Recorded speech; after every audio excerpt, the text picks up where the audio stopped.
गर्मी में नदी के पास टीवी देखकर खाना खाने वाला ससुराल। गर्मी में नदी के ठंडे ठंडे पानी से नहाना चाहिए, मजा आए या न आए गाना चाहिए। क्या बात है कमला, आज तो बड़ा गाना गाकर सुनाया जा रहा है। अरे आज मेरा पसंदीदा एपिसोड जो आने वाला है, आज पता चल जाएगा कि ऋषि सौम्या से प्यार करता है या माया से। मैं तो चाहती हूँ कि वो माया से प्यार करता हो और उनकी शादी हो जाए। मुझे तो सौम्या ज्यादा अच्छी लगती है, कितनी संस्कारी है। मैं तो सौम्या के हक में हूँ। अरे तुम लोग अभी तक ये पुराने वाला सीरियल देखती रहती हो क्या? मैं तो वो नया वाला सीरियल देख रही हूँ जिसमें बहू पुलिस ऑफिसर होती है और पति गुंडा। बड़ा मजा आता है। कल वाले एपिसोड में तो वो अपने पति को डंडे से मार रही थी। मैंने भी देखा था वो वाला एपिसोड, बड़ा मजा आया था। मेरी तो हंसी बंद नहीं हो रही थी। 1 तो बज गया होगा ना। चलो अब सारे कपड़े धुल भी गए हैं और हम लोग भी नहा भी लिए हैं। अब घर चलते हैं। देवी मैया वाली मूवी आने वाली है, वही देखूंगी मैं। सभी औरतें अपना अपना सामान उठाती हैं और सीधा घर की तरफ निकल पड़ती हैं। कमला जैसे ही अपने घर पहुंचती है तो देखती है कि उसका 7 साल का पोता अरुण कूलर की ठंडी हवा के सामने बैठकर मजे से टीवी में कार्टून देख रहा है। ये मेरा स्पाइडरमैन, विलन को और मारो, उसको और मारेगी। अपने माँ बाप की कमबख्त औलाद, कितनी बार कहा है तुझे अब टीवी चलाए तो कूलर बंद कर दिया कर, और जब कूलर चले तो टीवी मत चालू करा कर। लेकिन नहीं, दोनों एक साथ चलाने। अरे वैसे ही इतनी कम बिजली आती है गांव में, अगर ज्यादा लोड करके बिजली भुग गई तो। वो बोल ही रही होती है कि तभी कूलर और टीवी के लोड को उनके घर की बिजली एक साथ नहीं संभाल पाती और एकदम से उनके घर की लाइट कट जाती है। कट गई बिजली, अब इसे ठीक करवाने में 1000-2000 का खर्चा लग जाएगा। तुम बच्चे तो बस पैसा ही बर्बाद करवाते रहो। एक तरफ जहाँ कमला अपने पोते को डांट रही होती है तो वहीं दूसरी तरफ मनोरमा। एक तो ये माचिस के डिब्बे जितना तो टीवी है, ठीक से कुछ दिखता भी नहीं है कि क्या चल रहा है सीरियल में, कुछ समझ नहीं आ रहा। अरे माँ जी, अभी तक आपने खाना शुरू नहीं किया? सारा खाना ठंडा हो गया है। ए बहू, तू तो जानती है कि बिना टीवी देखे मुझे अच्छा खाना नहीं लगता है। ये देख, कुछ भी ठीक से दिखाई नहीं दे रहा। छोटा टीवी होने की वजह से मनोरमा ठीक से टीवी नहीं देख पा रही होती है। वहीं दूसरी तरफ शारदा के घर पर। बहू, खाना बन गया हो तो ले आओ, आज तो बढ़िया से मूवी देखूंगी। लेकिन बहू, से पहले टीवी में थोड़ा भजन लगा दे। सुबह भी भजन सुनने का मौका नहीं मिलता। सबके सब बाहर समाचार खोलकर बैठ जाते हैं, जैसे पता नहीं क्या मिल जाता है उन्हें। शारदा की बहू सुमन अब किचन से खाना लेकर आती है। अब सास, बहू और नंद मिलकर टीवी देखते हुए खाना खाने लगती हैं कि तभी एकदम से सारे गांव की बिजली भाग जाती है। इस बिजली को भी अभी जाना था। अब तो ये रात से पहले आने से न रही। मुझे तो पसीने भी आने शुरू हो गए। इतनी गर्मी में तो मैं घर पर नहीं रह सकती। माँ जी, चलते हैं फिर अपनी उसी जगह।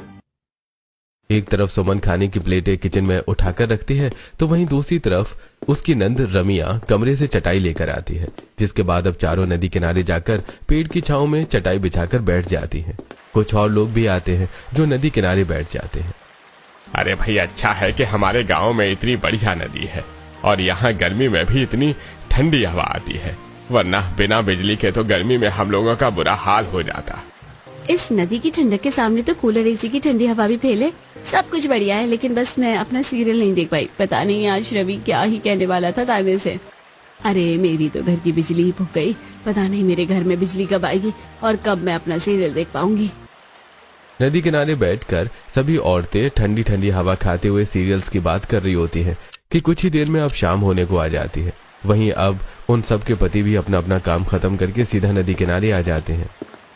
अरे क्या बात है, आज तो पूरा गांव उठकर नदी किनारे आ गया। अच्छा हुआ हम भी यहाँ आ गए, वरना घर जाते तो ताला लगा मिलता। क्या करिए प्रदीप भैया, दोपहर से बिजली गई हुई है और इतनी गर्मी में तो घर में रहने का मन ही नहीं कर रहा। इसलिए हम यहाँ नदी किनारे आ गए हैं और तब से यहीं बैठे हैं, लेकिन बोर हो गए। तो गर्मियों का मौसम शुरू हो गया है, तो फिर क्यों ऐसे बेकार बैठना, जो हमने पिछले साल किया था वही करते हैं। अरे मैं भी कब से यही सोच रहा था, इसी बहाने सब लोग एक साथ वक्त भी बिता लेंगे। मेरे घर पर अभी भी वो पुराना वाला लकड़ी का टेबल रखा है, मैं कल ही यहाँ लेकर आता हूँ, फिर शुरू करते हैं अपना काम। भगवान, इस आदमी को भी चैन नहीं है। क्या जरूरत है पिछले साल वाली बात करने की? इन लोगों का क्या है, ये तो आराम से मजे लेंगे, लेकिन रेल तो मेरी बनेगी। काफी देर तक अब वो सभी नदी किनारे ही बैठते हैं और रात होने पर अपने अपने घर चले जाते हैं। अगले दिन सुरेश अपने बड़े बेटे योगेश के साथ नदी किनारे एक बड़ा सा लकड़ी का टेबल लेकर जाता है और वहीं छोटा बेटा अंकुश बिजली के कनेक्शन के लिए कुछ वायर लेकर आता है।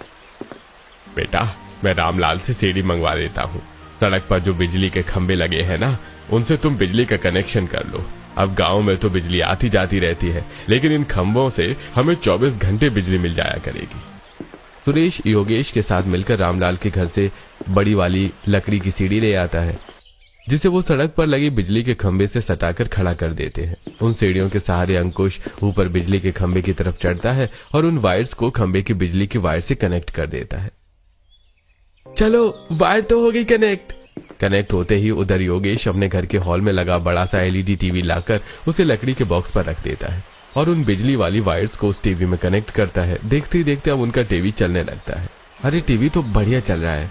वैसे अंकुश, तू ये बिजली का काम तो अच्छा खासा कर लेता है। मैं तो कह रहा हूँ अपना काम छोड़कर तू बिजली वाला ही बन जा। अब थोड़ी देर में सभी गांव वाले नदी के किनारे आने लगते हैं। चलो, ये तो सही किया शारदा बहन के बेटों ने, जो पिछले साल की तरह इस साल भी नदी किनारे टीवी का बंदोबस्त कर दिया। गर्मी में तो जब भी बिजली जाती है तो घर में रुकने का मन नहीं करता, और नदी किनारे जो वक्त कट जाता है, कम से कम टीवी होगा तो दिल तो लगा रहेगा। मैं तो अब तीनों वक्त का खाना भी आराम से नदी किनारे ही खाऊंगी, वो भी मस्त सीरियल देखते देखते। राजू, आज तो मजा आ जाएगा। हम लोग टीवी भी देखेंगे और फिर देर रात तक खेलेंगे भी। मम्मी भी हमें नहीं डांटेगी। थोड़ी देर में सभी गांव वाले नदी के किनारे आ जाते हैं। वहीं सुमन अपनी नंद रमिया के साथ मिलकर सभी के लिए चटाई बिछा देती है और अब सभी एक साथ मिलकर नदी किनारे बैठकर ठंडी ठंडी हवा के मजे लेते हैं। कुछ भी बोलो, एक साथ टीवी देखने में मजा तो बहुत आता है। मैं तो सोच रही हूँ कल से रात का खाना भी यहीं ले आया करूँ। अरे, खाने से याद आया, सुमन बहू, 7 बज गए होंगे, तू अभी तक यहीं बैठी है? जा जाकर खाना बनाकर ले आ हम सबके लिए। बस इसी का तो इंतजार कर रही थी मैं कि कब ये लोग मुझे ऑर्डर दे। सुमन चिढ़कर अब सीधा घर की तरफ निकलती है और कुछ देर में घर पहुंचकर रसोई में सबके लिए खाना बनाने लगती है। हे भगवान, एक तो बिजली नहीं आई और ऊपर से इतनी गर्मी में खड़े होकर रसोई में खाना बनाओ। मैं तो पूरी पसीना पसीना हो गई। ये मोमबत्ती भी बस बुझने ही वाली है। अब क्या करूं मैं? वो लोग आराम से नदी किनारे ठंडी हवा में बैठकर टीवी देखते हुए खाना खाएं और मैं यहाँ पसीना बहाऊं। अब वो अपने ससुराल वालों के लिए जैसे तैसे गर्मी में खाना बनाकर लाती है। सभी खाना खा ही रहे होते हैं कि तभी 6 साल का अर्जुन अपनी माँ पूनम से कहता है, माँ, बहुत जोरों की भूख लग रही है, मुझे खाना दे दो ना। अरे, अब कहाँ से लाऊं तेरे लिए खाना? जब घर में तुझे खाना खिला रही थी तब तो तुझे भूख नहीं लग रही थी, और अब तेरे खाने के चक्कर में मैं अपना सीरियल छोड़कर तो जाऊंगी नहीं। आज पता चलेगा कि बेला नागिन है या नहीं। अर्जुन बेटा, तुझे भूख लग रही है? रुक, मैं तेरे लिए रोटी मंगवा देती हूँ। सुमन, जा इसके लिए 2 रोटी ले आ। जी माँ जी। वो खाना खाते खाते उठती है और घर जाकर अर्जुन के लिए गर्मा गर्म 2 रोटियां बनाकर लाती है। तभी चावल खाते हुए सुमन की दादी सास कलावती कहती है, आज चावल बने तो बढ़िया है, लेकिन सिर्फ पुदीने की चटनी की कमी है। जा जाकर थोड़ी सी चटनी पीस कर ले आ। लेकिन माँ जी, सब्जी तो रखी है, सब्जी के साथ खा लीजिए। अब जाऊंगी, चटनी पीसूंगी तो समय लग जाएगा। तुम्हें कोई सा भागना है? वैसे भी अभी टीवी में ब्रेक आ रहा है, जब तक ये काम खत्म होगा तब तक तू चटनी बनाकर ले आएगी। दादी सास के कहने पर सुमन उठती है और दोबारा घर जाकर चटनी बनाने लगती है। वहीं अब जैसे ही सुमन चटनी लेकर आती है तो कोई उसे सलाद लाने को कहता है तो कोई उसे नमक लाने को, जिससे परेशान होकर सुमन कहती है, बस अब यही रह गया है, कभी ये लाओ कभी वो लाओ। अरे, ये बाकी परिवार वाले भी है, घर से खाना खाकर आते हैं, लेकिन नहीं, मेरे ससुराल वालों को तो टीवी देखते हुए खाना खाना है। जैसे टीवी के बिना देखे इनके गले से एक निवाला नहीं उतरेगा। अभी तो गर्मी के 2-3 महीने हैं। पिछले साल भी इन लोगों ने मेरी बुरी हालत कर दी थी, पता नहीं इस साल भी क्या होगा। बार बार घर से नदी और नदी से घर करते करते सुमन परेशान हो जाती है। इसी तरह 2 से 4 दिन गुजर जाते हैं। दोपहर का वक्त होता है। धूप से बचने के लिए अब वो लोग तिरपाल भी लगा लेते हैं। जहाँ कुछ लोग नदी किनारे सोकर टीवी देख रहे होते हैं तो कुछ टीवी देखते हुए गपशप करने लगते हैं। वहीं सुमन, इन लोगों का क्या है, जैसे गधे भूसा खाकर पसर जाते हैं ना, ये लोग भी वैसे ही पसर जाते हैं। और एक मेरी सास को देखो कैसे सोने का नाटक कर रही है। अच्छे से जानती हूँ इन्हें काम न करना पड़े इसलिए लेटी हुई हैं। मेरा क्या, पहले इनके लिए खाना बनाओ, अब इनके झूठे बर्तन उठा कर ले आओ। वो सारे झूठे बर्तन उठाकर घर की तरफ ले जाने लगती है।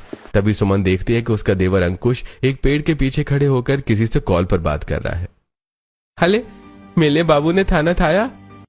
अगर तुमने अपने घर में अब मेरी बात नहीं की ना बाबू, तो तुम्हारी बाबू तुम्हें गांव में आकर खुद अपने हाथों से मारेगी, समझे? अरे बाबा, क्यों गुस्सा कर रही हो? तुम टेंशन मत लो, मैं आज ही घर वालों से बात करता हूँ। अच्छा जी, तो यहाँ देवर जी की सेटिंग से बात चल रही है और हम में से किसी को इस बारे में पता भी नहीं चला। इससे पहले अंकुश सुमन को देखता, सुमन वहां से चुपचाप चली जाती है। इसी तरह आज रात होती है। सभी लोग रात में नदी किनारे बैठकर हम आपके हैं कौन मूवी देख रहे होते हैं कि तभी टीवी में लो चली में अपने देवर की बारात लेकर गाना बजता है, जिसे देखकर मनोरमा कहती है, अरे सुमन, अपने देवर को बोलो कि तुम्हारी देवरानी लेकर आए। तुम्हारा मन नहीं करता क्या इस गाने पर नाचने का? मैंने तो अपने समय पर खूब नाचा था इस गाने पर, जब मेरी देवरानी आई थी। मनोरमा बहन, बात तो चलाइए इसकी शादी की एक दो जगह। अब देखते हैं, इस साल ही कर देंगे इसका भी रिश्ता। माँ जी, आपको इतना परेशान होने की जरूरत नहीं है। देवर जी ने देवरानी तो पहले से ही चुन ली है, बस आपको बताने से कतरा रहे हैं। अरे ये क्या सुन रहा हूँ मैं अंकुश, तूने लड़की भी पसंद कर ली और हमें बताया भी नहीं। कहाँ की है वो लड़की? इसी गांव की है या दूसरे गांव की? क्या नाम है उसका? अलीशा नाम है पापा उसका। जब मैं पढ़ाई के लिए शहर गया था ना, तब उससे मेरी मुलाकात हुई थी। शहर की रहने वाली है, घर बार भी उनका अच्छा है। तो तूने हमें पहले क्यों नहीं बताया? हम कौन सा पुरानी सोची है, आज के जमाने के करवा देंगे तेरे लव मैरिज। अब तो हमारा लड़का घोड़ी चढ़ेगा, बहुत मजा आएगा उसकी शादी में। चल लड़की के परिवार वालों से बात करवा और मिलवा उनसे, हम भी तो देखे हमारे बेटे की पसंद कैसी है। अंकुश काफी ज्यादा खुश होता है और अगले हफ्ते ही अपनी गर्लफ्रेंड अलीशा के परिवार वालों से अपने परिवार वालों को मिलवाता है। जल्दी उनकी शादी की डेट भी फिक्स हो जाती है। ज्यादा देरी न करते हुए अंकुश और अलीशा की धूमधाम से शादी हो जाती है। आज शादी के बाद अलीशा का उसके गांव वाले ससुराल में पहला दिन होता है। चलो अच्छा है, मैं बिल्कुल टाइम से उठ गई और तैयार भी होगी। अब जल्दी से जाकर सबके लिए कुछ बढ़िया सा नाश्ता बनाती हूँ। अलीशा जैसे ही हॉल में आती है तो देखती है, ये क्या इतना बड़ा हॉल है, सोफा सेट टेबल सब कुछ है, लेकिन यहाँ टीवी नहीं है। क्या पता गांव के लोग टीवी ना देखते हो। वो इतना बोल ही रही होती है कि तभी उसकी सास हॉल में आती है।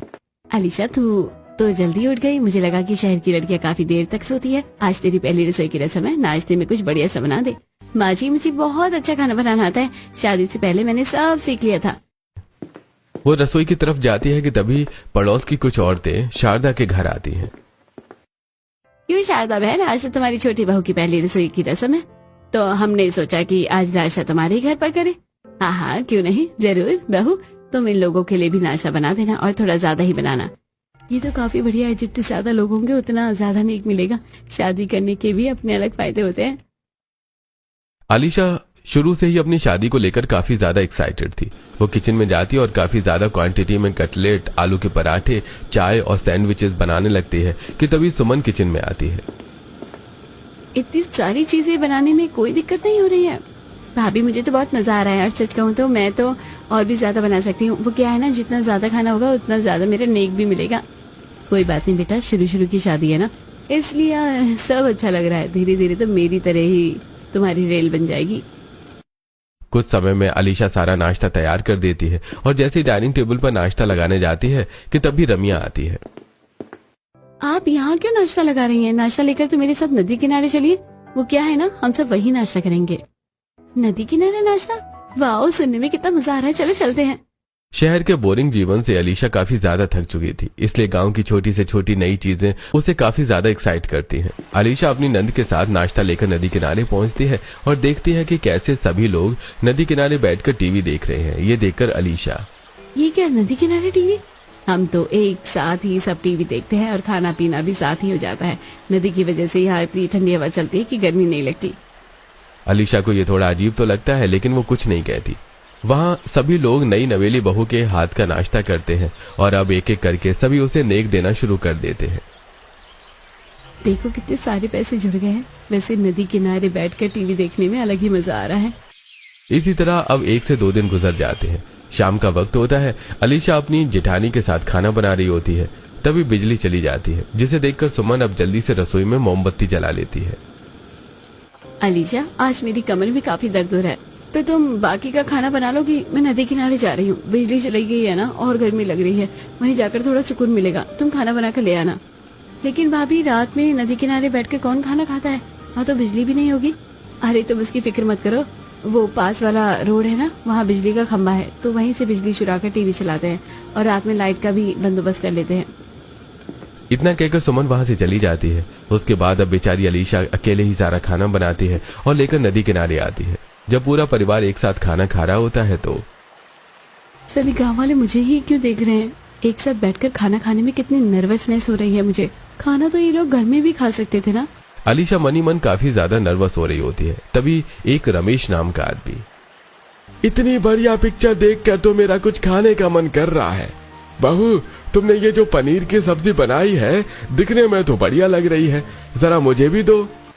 बर्तन में पनीर की सब्जी थोड़ी ही थी, जिसके चलते अब अलीशा दोबारा घर की तरफ जाती है और रसोई से पनीर की सब्जी लाकर रमेश को परोसती है। तभी अलीशा का ससुर सुरेश, अरे हम तो रोज खाने में अचार खाते हैं, तुम अचार भी ले जाओ, बिना अचार के मजा नहीं आता। अलीशा के ससुराल वाले आराम से टीवी देखने में मगन थे, तो वहीं अलीशा के बार बार घर से लेकर नदी तक चक्कर पर चक्कर लग रहे थे। ये सब एक बार में सारी चीजें नहीं मंगवा सकते क्या? किसी को रोटी चाहिए, किसी को सब्जी, तो किसी को नमक। कितने चक्कर लगा दिए मैंने, मेरे पैर दुखने लग गए हैं। खाना खाने के बाद अब अलीशा को थोड़ी राहत मिलती है और वो सभी के साथ बैठकर टीवी देखने लगती है कि तभी एक जागृति नाम की औरत, अरे शारदा बहन, किचन में 3-4 आम रखे होंगे, उनका आम रस बनवा कर मंगवाइए ना। ये क्या जागृति बहन, 3-4 आम का आम रस कितना ही बनता है?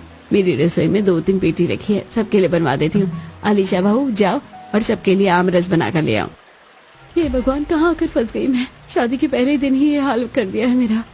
क्या गांव में बहू के साथ ऐसा ही होता है? इसका तो चेहरा ही पीला पड़ गया। सुबह कितना खुश हो रही थी, कोई बात नहीं, अब मेरी तरह ही ये परेशान होगी। वो तो अच्छा हुआ कि मैं कमर दर्द का बहाना बनाकर आ गई हूँ। अलीशा घर की तरफ जाती है और सबके लिए आम रस बनाकर लाती है। तकरीबन रात के 12 बजे सभी टीवी देखकर उठते हैं। वहीं योगेश और सुरेश अपने टीवी को अच्छे से तिरपाल से ढक देते हैं। जैसे ही अलीशा अब घर आती है तो वो सीधा सोने चली जाती है, जिसे देखकर अंकुश, तुम इतनी जल्दी क्यों सो रही हो? हम तो आज रात को काफी बातें करने वाले थे ना। घर से लेकर नदी तक मेरे इतने चक्कर लग चुके हैं कि पूछो ही मत। एक तो तुम्हारे घर वालों को समझ नहीं आता, टीवी देखकर खाना खाना है और वो भी नदी किनारे बैठकर। इसका क्या लॉजिक हुआ? और ये गांव वाले ये भी पागल हैं। अरे अलीशा, अक्सर गांव में बिजली चली जाती है और गर्मी इतनी है कि घर में रहने का मन ही नहीं करता। नदी किनारे बैठकर बड़ा ही सुकून मिलता है और टीवी तो एंटरटेनमेंट का पर्पस है। एंटरटेनमेंट के पर्पस से मेरी जान निकल गई, मैं तो चली सोने। इतना कहकर अलीशा अब सोने के लिए चली जाती है। इसी तरह अब दिन गुजरने लगते हैं और अलीशा भी बिल्कुल अपनी जेठानी की तरह परेशान होने लगती है। बाकी के घर वाले भी तो यहाँ आकर टीवी देखते हैं, लेकिन खाना पीना घर से खाकर आते हैं। लेकिन नहीं, मेरे ससुराल वाले तो गवर्नर है, इन्हें तो सब कुछ आंखों के सामने ताजा चाहिए। खाना खिलाकर अलीशा नदी किनारे ही सारे बर्तन धो लेती है और उन्हें घर लाकर रख देती है। वहीं अलीशा को घर में कूलर चलाने के बावजूद भी हल्की हल्की गर्मी लगती है। एसी नहीं है, ऊपर से कूलर से भी गर्म हवा आ रही है। इससे अच्छा तो वो नदी वाला ही एरिया है, कम से कम ठंडी हवा तो आती है। सब अभी वहाँ गाय भैंस की तरह पड़े होंगे, इससे अच्छा मैं घर में ही सो जाती हूँ। वो घर में दोपहर की नींद लेने लगती है कि तभी कुछ देर बाद रमिया घर आती है और अलीशा को उठाते हुए, अरे भाभी, आप सो रही है? उठकर हम सबके लिए चाय पकौड़े बना दीजिए। वो क्या है ना, बाहर काफी अच्छा मौसम हो रखा है। अलीशा को रमिया पर गुस्सा तो बहुत आता है, लेकिन वो क्या ही कर सकती थी। ऐसे ही अब कुछ दिन गुजर जाते हैं। मुश्किल से 1 घंटा बिजली आई थी, वो भी चले गई। इससे अच्छा तो हमारा वो नदी वाला इलाका है, वहाँ ठंडक भी रहती है और ऊपर से मनोरंजन के लिए वहाँ टीवी भी है। लाइट चली जाने की वजह से अक्सर गांव के घरों में काफी गर्मी हो जाया करती थी, जिससे बचने के लिए भी सभी लोग अक्सर नदी किनारे जाया करते थे। ऐसे ही दिन गुजर जाते हैं और आज तो कुछ ज्यादा ही गर्मी हो रही थी। ऐसा लगता है कि सूरज देवता मानो हमारे घर की छत पर ही आकर बैठ गए हो। कितनी गर्मी लग रही है, नहाना ही पड़ेगा, पसीने से बदन भी चिपचिपा रहा है। गर्मी से परेशान होकर अलीशा नहाने के लिए जैसे ही बाथरूम में जाकर पानी का नल खोलती है तो टंकी में से खौलता हुआ गर्म पानी निकलने लगता है, जिसे देखकर अलीशा बिना नहाए बाहर आ जाती है। तुम तो नहाने के लिए गई थी ना, 1 मिनट में वापस आ गई। क्या करूँ भाभी, गर्मी इतनी है कि टंकी का पानी भी गर्म हो गया है। अब तो रात में ही नहाऊंगी। तुम मेरे साथ नदी किनारे चलो ना, आज हम सब नदी के ठंडे पानी से नहाएंगे। सुमन अपनी देवरानी को लेकर नदी किनारे जाती है, जहाँ वो दोनों नदी के ठंडे पानी में नहाने लगती है। भाभी, नदी का पानी तो काफी ठंडा है, मेरा तो मन नहीं करा यहाँ से निकलने का। अलीशा अपनी जेठानी के साथ ढेर सारी बातें करते हुए नदी में मजे से नहाती है कि तभी वो दोनों देखते हैं कि थोड़ी दूर से कुछ आदमी नदी किनारे आ रहे हैं, जिसे देखकर अब वो दोनों जल्दी से पानी से बाहर निकलती हैं और पेड़ के पास जाकर खड़ी हो जाती हैं। वो देखती हैं कि वो सभी आदमी अब आराम से चटाई पर बैठ गए हैं और टीवी चलाकर मैच देख रहे हैं। ये देखकर अलीशा, सुबह शाम टीवी देखते हैं, क्या इन्हें और कोई काम नहीं है? अब दोपहर में भी आ जाए। कभी कभी तो मन करता है भाभी कि इस टीवी को ही फोड़ दूं। अभी तो तुम्हें 1 महीना ही हुआ है, मैं तो 2 साल से ये सब झेल रही हूँ। हर साल गर्मियों में यही नाटक चलता रहता है इन सबका। दोनों देवरानी जेठानी चिढ़कर वहां से चली जाती हैं। ऐसे कुछ वक्त गुजर जाता है। शाम का वक्त होता है। सभी लोग नदी किनारे बैठे होते हैं तो वहीं कुछ औरतें नदी किनारे ही ईंट का चूल्हा बनाकर खाना बना रही होती हैं।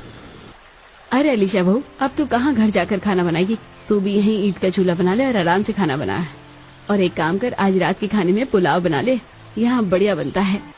अलीशा, तुम्हारा पुलाव काफी बढ़िया होता है। मेरी जेठानी जी भी कैसी मेरी सास का साथ दे रही है, जानती हूँ इन्हें खुद खाना ना बनाना पड़े इसलिए सब कह रही है। अब अलीशा भी नदी किनारे चूल्हा बनाती है और आग जलाकर अब उसमें खाना बनाने लगती है। वहीं अब सभी के बच्चे नदी के किनारे खेलने लगते हैं, जिससे बार बार पानी के छींटे उड़कर अलीशा पर आ रहे होते हैं। ये देखकर अलीशा, अरे बच्चों, ठीक से खेलना नहीं आता क्या? बार बार पानी की छींटे डाल रहे हो मुझ पर, जरा दूर होकर खेलो। अरे तो क्या हुआ आंटी, आप भी नहा लेना। वैसे देखकर तो आपको लगता नहीं कि आप रोज नहाती है।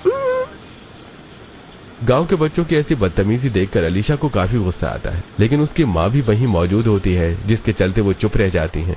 पुलाव के साथ साथ अलीशा सबके खाने के लिए चावल की कचरी भी तलने लगती है। तभी वहां टीवी देख रहे कुछ लोग आकर अपनी मनमर्जी से कचरी उठाकर खाने के लिए ले जाने लगते हैं। ये देखकर अलीशा, ये कचरी मैंने इन लोगों के लिए तली है क्या? अपने ससुराल वालों के लिए तली थी, पर 2 बार प्लेट खाली कर दी है इन लोगों ने। अब कोई आया ना तो यही तेल का चम्मच मारूंगी गर्मा गर्म हाथ पर। अलीशा को गुस्सा तो बहुत आता है, लेकिन अब वो क्या ही कर सकती थी। इसी तरह दिन गुजरते जाते हैं। दोपहर का वक्त होता है। सभी लोग बैठकर टीवी देख रहे होते हैं कि तभी गांव में रहने वाला रामू नाम का आदमी भागा भागा आता है। अरे क्या हुआ रामू, ऐसे भागा भागा क्यों आ रहा है? कोई कुत्ता पड़ गया क्या पीछे? अरे कुत्ते से भी बड़ी मुसीबत पड़ी है। सुनने में आया है कि कुछ देर में शहर से यहाँ को सरकारी दफ्तर वाले लोग आ रहे हैं, बिजली विभाग के। अगर उन्होंने देख लिया कि हम सब इस तरह बिजली चोरी करके टीवी देखते हैं तो अच्छा खासा जुर्माना लग जाएगा। अरे हे भगवान, तो जल्दी से टीवी हटाओ यहाँ से। योगेश और अंकुश जल्दी से टीवी उठाकर ले जाते हैं और सारी वायर का कनेक्शन हटा देते हैं। तभी थोड़ी देर में सरकारी बिजली दफ्तर से संदीप और तरुण नाम के 2 आदमी आते हैं। सुनने में आया है कि यहाँ से बिजली चोरी हो रही है। अरे बिजली चोरी होने के लिए बिजली भी तो होनी चाहिए। हमारे गांव में 2 दिन बिजली आएगी तो 4 दिन बिजली का आता पता ही नहीं रहता। लेकिन आपको अब ज्यादा दिनों तक ये परेशानी नहीं झेलनी पड़ेगी। सरकार इस परेशानी के ऊपर भी काम कर रही है।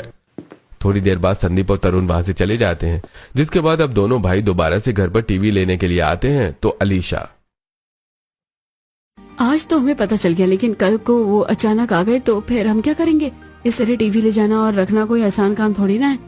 कुछ भी होगा पैसे तो हमारी जेब से ही जाएंगे, क्योंकि टीवी तो हमारा ही है। अरे बहू, अगर घर में 24 घंटे बिजली आए तो कोई यहाँ क्यों ही जाएगा? और वैसे भी अब कुछ ही दिन बचे हैं गर्मियों की छुट्टियों के लिए, इसलिए सब साथ में वक्त बिताते हैं। हाँ बहू, तुझे कौन सी गधा मजदूरी करनी पड़ी है? टीवी तो ये दोनों ले जा रहे हैं। योगेश और अंकुश टीवी उठाकर अब फिर नदी किनारे ले जाते हैं और दोबारा से वायर से कनेक्शन कर देते हैं। इसी तरह अब कुछ समय गुजरता है और आज शहर से अलीशा की माँ शालिनी उसे कॉल करती है। कैसी है बेटा? बड़े दिन हो गए, तूने तो कॉल ही नहीं किया। तुझे पता है तेरी मौसी का बेटा है ना रोहन, कल तो पूरे 1.5 लाख का टीवी लेकर आया है। इतना बड़ा टीवी है कि पूछो ही मत। टीवी की बात करने की कोई जरूरत नहीं मेरे सामने। टीवी से तो नफरत होने लगी है मुझे। अलीशा थोड़ी बातें करती है। अब कुछ वक्त गुजर जाता है। अलीशा फिर से गर्मी में सबके लिए खाना बनाकर नदी किनारे ला रही होती है। तभी वहां खेल रही कुछ बच्चों की अलीशा से टक्कर हो जाती है और सारा खाना नीचे गिर जाता है, जिसे देखकर अलीशा, दिखाई नहीं देता क्या? अंधे हो? सारा का सारा खाना नीचे गिरा दिया। पता भी कितनी मेहनत लगी थी ये सारा खाना बनाने में। तुम्हारी हिम्मत कैसी हुई मेरे बच्चे पर चिल्लाने की? अरे गलती से गिराया है, जानबूझ के थोड़ा ना गिराया है। दोबारा से बन जाएगा खाना। अब बच्चे हैं, गलती तो करेंगे ही। जा, ये सारा खाना साफ कर दे, दोबारा से बना कर लिया। अलीशा को काफी गुस्सा आता है, जिसके चलते अब अलीशा शाम होते ही चिढ़कर सारा गुस्सा अंकुश पर निकालने लगती है। अरे मैंने क्या किया? तुम मुझ पर क्यों भड़क रही हो और ये तकिया क्यों मार रही हो? देखो इधर उधर लग गई ना तो दिक्कत हो जाएगी। सही कहा तुमने, तकिया नहीं बल्कि तुम्हें तो ये टेबल लैपटॉप उठाकर मारना चाहिए। जिंदगी बर्बाद हो गई है मेरी तुमसे शादी करके। अरे बाबा पागल हो गई हो? इतनी जवानी में तुम्हें विधवा बनने का शौक है? मैं तो चला यहाँ से।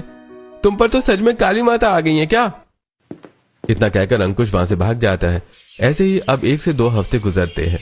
सभी लोग बैठकर नदी के पास टीवी देख रहे होते हैं कि तभी उनमें से कुछ औरतें, अरे तुम्हें पता है वो पड़ोस वाली गांव है ना रामपुर, वहाँ हफ्ते भर में 9 चोरियां हो गई हैं।